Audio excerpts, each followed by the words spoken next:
Email remains one of the most time-consuming parts of modern work. According to the Microsoft Work Trend Index study, the average knowledge worker now receives well over 116 emails per day and is interrupted 275 times during a typical workday.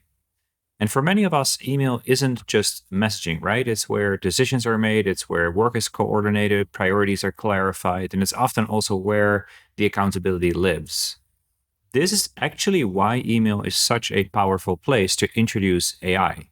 Because email has three characteristics that makes it an unusually strong AI use case. First, it's high volume, so the sheer number of messages creates a constant cognitive load for us.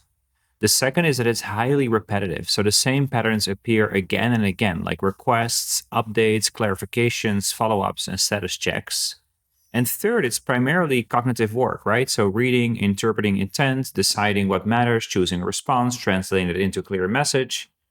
Those are precisely the areas where modern AI performs extremely well. Because AI can read and synthesize large amounts of text quickly, it can extract intent from messy or incomplete inputs, and it can help you move from information to action faster than when you're manually processing it. So this is a really important shift in how to think about email support from AI. It's not just sending emails for you or replacing your judgment or relationships or about automating your communication blindly.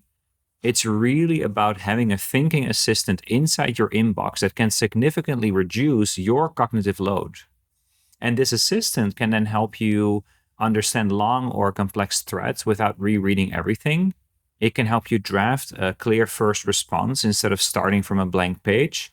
And it can adjust the tone based on the context. So it can be direct, diplomatic, concise, or detailed.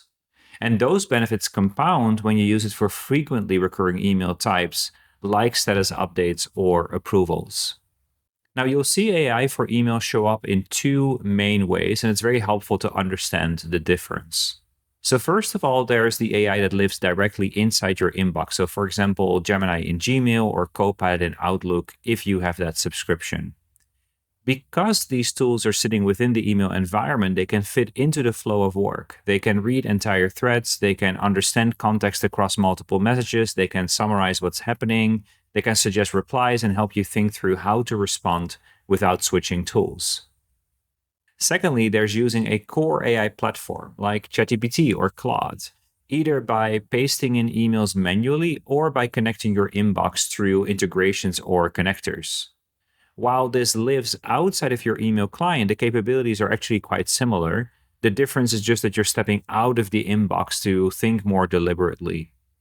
This approach is especially useful when the email requires higher stakes reasoning, so clarifying a complex situation, drafting a sensitive response, or thinking through implications before you reply, maybe even pulling in documents or doing some web search or deep research.